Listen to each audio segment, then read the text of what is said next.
അവിടെ ജാതിമതം നോക്കിയിട്ടൊന്നുമല്ല അപകടത്തിൽപ്പെട്ട ആളുകളെയും മരിച്ചുപോയവരുടെ കുടുംബങ്ങളെയും സംരക്ഷിക്കൽ ജീവിച്ചിരിക്കുന്നത് നമ്മുടെ കർത്തവ്യമാണ്. പ്രളയം കാരണമായി 300-ലധികം ആളുകൾ മരിച്ചുപോയി എന്നാണ് പറയപ്പെടുന്നത്. ധാരാളം ആളുകൾക്ക് മുറിവ് പറ്റുകയും ചെയ്തിട്ടുണ്ട്. അപ്പോൾ അവരുടെ ജീവിച്ചിരിക്കുന്നവർക്ക് പാർപ്പിടമുണ്ടാക്കി കൊടുക്കാനും എല്ലാ സഹായങ്ങളും ചെയ്യാൻ എല്ലാ സ്റ്റേറ്റിലുള്ള ആളുകളും ഒരുങ്ങണം അഭ്യർത്ഥന ചെയ്യുന്നു. എല്ലാവരും അതിന് സന്നിഹിതരാകണം. ജനങ്ങളെ ബന്ധം ആ നിലക്ക് ആയിരിക്കണം. അവിടെ ജാതിമതം നോക്കിയിട്ടൊന്നുമല്ല അപകടത്തിൽപ്പെട്ട ആളുകളെയും മരിച്ചുപോയവരുടെ കുടുംബങ്ങളെയും സംരക്ഷിക്കൽ ജീവിച്ചിരിക്കുന്നത് നമ്മുടെ കർത്തവ്യമാണ്.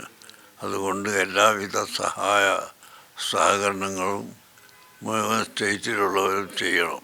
അല്ല, ജനങ്ങളും ചെയ്യണം. ഗവൺമെൻറ്റിൻ്റെ ഫണ്ടിലേക്ക് ജനങ്ങൾ കൊടുത്താലല്ലേ ഉണ്ടാവുകയുള്ളൂ.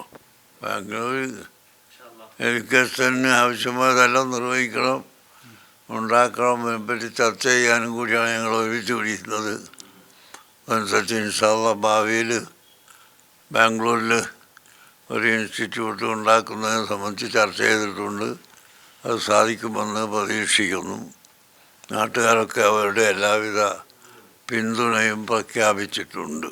നമ്മുടെ ഇന്ത്യൻ ഗ്രാൻഡ് മുഫ്തി ബഹുമാനപ്പെട്ട കാന്തപുരം ഉസ്താദ് അവറുകൾ ബാംഗ്ലൂരിലെയും കൂടി ഖാദിയായി നിശ്ചയിക്കപ്പെടുന്ന ദിവസമാണ്. ഈ ബാംഗ്ലൂരിലെ വിദ്യാഭ്യാസ പ്രവർത്തനങ്ങളുമായി ബന്ധപ്പെട്ട് കുറേ കാര്യങ്ങളും കൂടി ആലോചിക്കാൻ വേണ്ടിയാണ് നേരത്തെ തന്നെ ഇവിടെ എത്തിയത്. അതിൻ്റെ ഭാഗമായിട്ട് ഇന്ന് ഞങ്ങൾ സ്റ്റേക്ക് ഹോൾഡേഴ്സുമായിട്ട് നടത്തിയ ചർച്ചയിൽ തീരുമാനിച്ചത് കേരളത്തിൽ നമ്മുടെ മർക്കസു സഖാഫത്തി സുന്നിയ ഏത് രീതിയിലാണോ പ്രവർത്തിച്ചുകൊണ്ടിരിക്കുന്നത് അതേപോലത്തെ ഒരു മർക്കസ് വൈകാതെ തന്നെ ഇൻ നിയർ ഫ്യൂച്ചർ ഈ ബാംഗ്ലൂരിലെയും പരിസരത്തെയും വെൽവിഷേഴ്സിൻ്റെ സഹായത്തോടു കൂടി ഇവിടെ ഉണ്ടാക്കണം എന്നുള്ള തീരുമാനം എടുത്തു.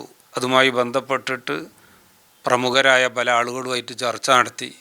അതിനാവശ്യമായ സ്റ്റെപ്സുകളൊക്കെ അവരെ ഭാഗത്തുനിന്ന് ഉണ്ടാകുമെന്ന് അവർ പറഞ്ഞു. ഞങ്ങൾ ചെയ്യേണ്ടതൊക്കെ ഞങ്ങൾ ചെയ്യാമെന്ന് ബഹുമാനപ്പെട്ട സുൽത്താനുൽ ഉലമ ഉസ്താദ് അവർകളും പറഞ്ഞു.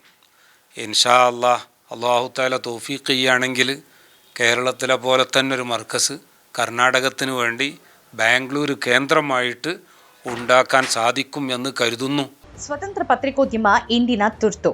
ಅದನ್ನ ವಾರ್ತಾ ಭಾರತಿ ಮಾಡ್ತಾ ಇದೆ. ನಮ್ಮ ಚಾನೆಲ್ ಅನ್ನ ಸಬ್ಸ್ಕ್ರೈಬ್ ಮಾಡೋದ್ರ ಜೊತೆಗೆ ಬೆಲ್ ಐಕಾನ್ ಒತ್ತಿ ನಮ್ಮನ್ನ ಬೆಂಬಲಿಸಿ. ಹಾಗೆ ನಮ್ಮ ಕಾರ್ಯಕ್ರಮಗಳನ್ನು ಲೈಕ್ ಮಾಡಿ, ಕಮೆಂಟ್ ಮಾಡಿ, ಅದನ್ನು ಬೇರೆಯವರಿಗೂ ಕೂಡ ಶೇರ್ ಮಾಡಿ. ಹೀಗೆ ನೀವು ಮಾಡಿದಾಗ ನಮ್ಮ ಚಾನೆಲ್ ಮತ್ತಷ್ಟು ಜನರಿಗೆ ತಲುಪತ್ತೆ. ಆ ಮೂಲಕ ನಮಗೆ ಸಹಕಾರ ಆಗುತ್ತೆ. ಇದು ನೀವು ಯಾವುದೇ ಖರ್ಚಿಲ್ಲದೆ ಮಾಡಬಹುದಾದ ಸಹಕಾರ. ಧನ್ಯವಾದ.